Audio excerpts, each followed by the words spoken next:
Minsang pinilahan ng 2,000 katao sa iisang araw para daw magpagaling sa sakit.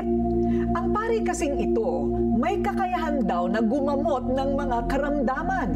May nagpapatotoo, mayroon ding nagpapabulaan.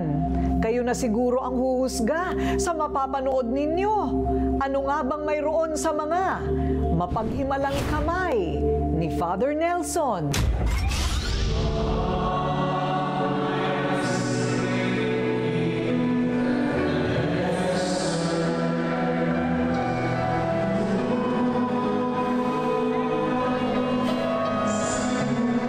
Sa tulong ng kanyang bawat dasal, kasama ng bawat pagdampi ng sinasabing milagrosong imahe ni San Jose, nakakapagpagaling umano ng mga taong may malubhang sakit ang kanyang mga kamay.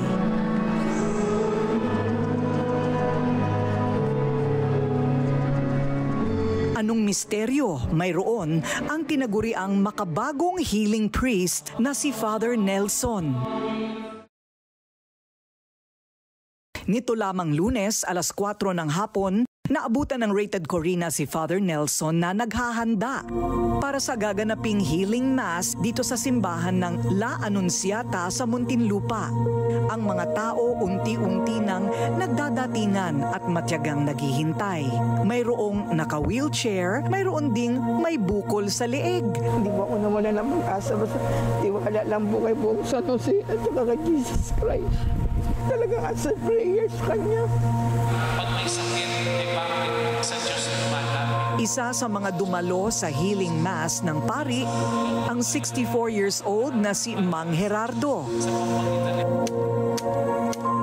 Hindi raw niya makakalimutan nang atakihin siya sa puso noong July 2023. Habang kumakain kami, may naramdaman ako sa sarili ko na parang unusual.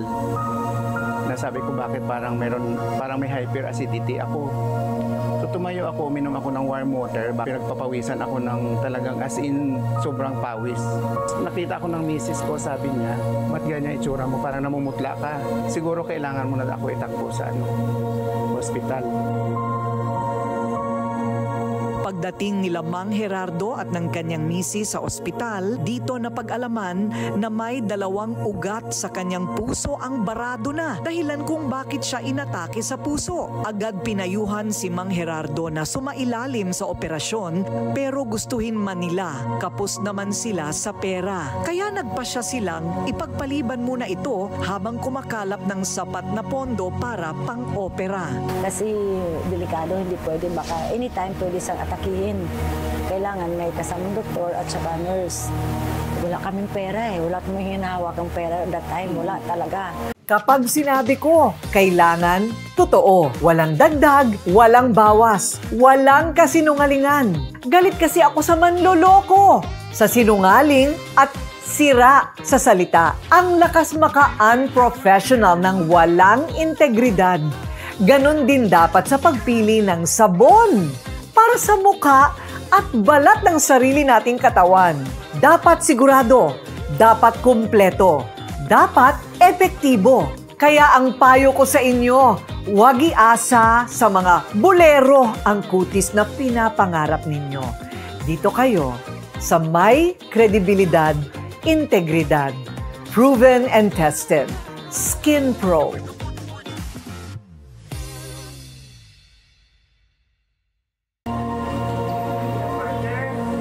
Naisip ng misis ni Gerardo na tawagan si Father Nelson upang pakiusapan na i-pray over ang asawa. Nagbabaka sakaling maisalba ang kanyang buhay sa pamamagitan ng milagro. Sabi ko, Father, pray over naman po, tsaka prayer brigade. So ang ginawa kagad ni Father nun, pray over niya at tsaka nag-post din siya ng prayer doon sa GC namin ng mga member ng PPC. Wala pang isang araw matapos i-pray over ng healing priest si Mang Gerardo, agad daw dininig ng Panginoon ang kanilang dasal. Doon sa second night, doon ako dinalaw ni Father Nelson.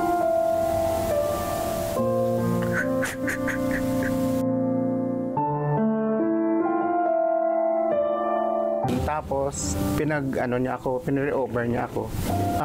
On the third night, ni-repeat yung akin CT scan. So, sabi ng doktor, wala naman daw blood clot. Oo, normal naman daw. Bukod kay Mang Gerardo, present din sa healing mass ni Father Nelson ang katukayo niya na si Nelson na nanggaling pa sa bayan ng Tayabas, Quezon. Ayon kay Nelson, gabi ng November 8, 2020, habang binabaybay ang kalsada sa Tayabas pauwi ng kanilang bahay, ay hindi niya napansin ang lubak. Dahilan para mawalan siya ng balanse at tumilapon. Sir, yung anak niyo po na-aksidente po sa motor. Bandang alauna ng madaling araw, isang masamang balita ang natanggap ng kanyang tatay na ng mga oras na iyon ay matagal na palang naghihintay sa kanyang pag-uwi. Hinihintay ko si Nelson kasi hindi dumarating.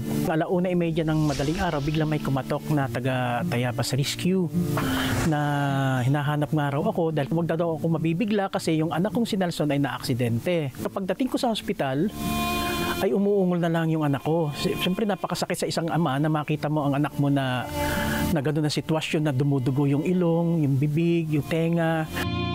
Dahil sa tindi ng pagkakabagsak ni Nelson sa motor, nagkaroon siya ng matinding pamumuo ng dugo sa utak at kinakailangan na maoperahan agad.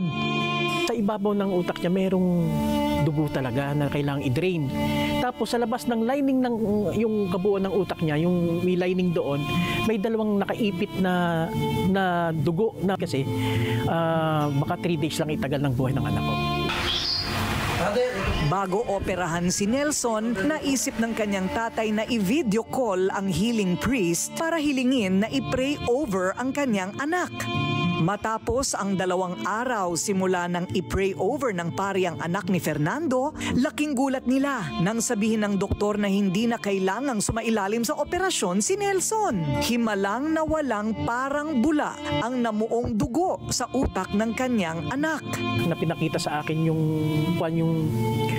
kwan ng CT scan niya na yung brain niya na nung November 9 na dugun-dugo, yun na lamang na sabi ni doktor ay hindi na kailangan kasi wala namang mangyayari, walang tulong na mangyayari pag yun ibinutas. Na maniniwala kayo na yun ang talagang milagrong pinakita sa inyo. Muntik na ako operahan ng mga panahong yun na buti na lang talaga as God, nadyan si God na sa akin, na kasama ko nung laban ko sa ospital, na yun, hindi niya ako pinabayaan. Sa unang pagkakataon, matapos ang halos 4 na taon simula nang gumaling, personal na pinasalamatan ni Nelson ang paring nagsalba sa kanyang buhay. Masaya po at nakapagsalamat na personally kay Father. Lagi ko naman sinasabing ang Diyos ang nagpapagaling. Kami ay instrumental lang. Kuya Jerry, kumusta na? Personal ding nagpaabot ng pasasalamat si Mang Gerardo kay Father Nelson bilang pagtanaw ng utang na loob sa kanyang itinuturing na pangalawang buhay. Obligasyon ko yung bilang pari, lalo na bilang parish priest, na puntahan ang mga may sakit. At the same time, sila ay na mga volunteer dito sa parokya. Para sa simbahang Katolika, hindi totoo na walang himala. Dahil ang himala raw ay regalo ng Panginoon sa mga taong nawawala ng pag-asa. Pero may matinding pananampalataya sa Panginoon. Alam na ng Diyos yung kailangan natin bago natin hingin. Ang tinitingnan na lang ay yung bantaong ito na pagagalangin, na humihingi ng milagro sa Kanya, ay mayroong ganong kalaking paniniwala na siya'y mapapagaling. Mayroong ganong pananalig kay Jesus na siya'y gagaling. Ang pagiging healing priest ni Father Nelson ay nagsimula pa noong dekada 90. Bukod sa pagsambit ng dasal, kapansin-pansin ang imahe ng isang santo na hawak ni Father Nelson na siyang idinidikit sa taong may sakit. Kwento ni Father Nelson, ito raw ay ang imahe ni San Jose na ibinigay sa kanya. Ayon sa healing priest, si San Jose ang patron saint ng mga may sakit at malapit sa kamatayan. Si Saint Joseph ay foster father of Jesus. Siya rin ang patron of the dying. Siya rin ang patron of the sick. At siya rin ang patron ng happy death. Ito ay bigay sa akin ni Father Sancho MC Son OSJ. Dati naming Paris priest. Lagi kong pinagdadasalan. Pagkatapos na ako'y naging pari na, pag nagmimis ako, inilalagay ko sa altar. Hindi na nga daw mabilang ni Father Nelson ang mga taong may sakit na kanyang napagaling. Wala daw siyang tinatanggihan at wala din siyang hinihingi na kahit anong bayad. Ayon kay Father Nelson, isa sa hindi niya makakalimutang healing mass ay nang dagsain siya ng halos 2,000 katao noong taong 2012 sa simbahan ng Our Mother of Perpetual Help sa Cagayan de Oro. Mula sa mga taong nagdadialysis, may mga bukol sa katawan hanggang sa may cancer, lahat umaasang mapagaling ni Father Nelson. Ang himala ay nasa puso ng tao. Kasi ang himala, talaga namang araw-araw iminagagawang himala. The fact na nakakagulat tayo, nakakagising, nakakalakad ang ating mga paa, nakakagalaw ang ating mga kamay, ito'y himala. Totoo man o hindi na may kakayahang makapagpagaling nga ng mga may sakit si Father Nelson. Para kina Nelson at Mang Gerardo, totoong may himala. At ang mahalaga para sa kanila ay gumaling sila sa kanilang mga sakit at nabigyan sila ng panibagong pagkakataon para mabuhay sa tulong ng pinaniniwalaan nilang mapaghimalang kamay ni Father Nelson galing langit.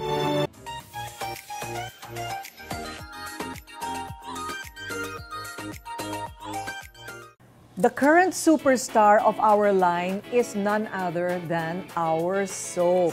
Glupaco, glutathione, papaya, and kojic in one beauty bar. It is the only one in the market na tatlo ang kulay.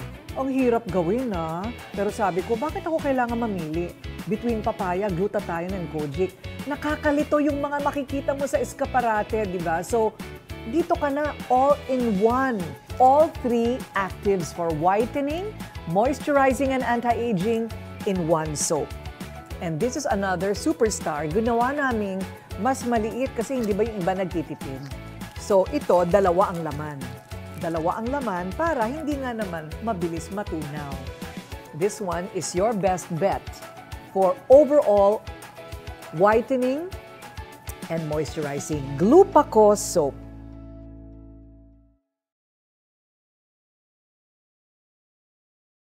Hindi na bago sa ating kultura ang pagpepenitensya tuwing mahal na araw at kilala dyan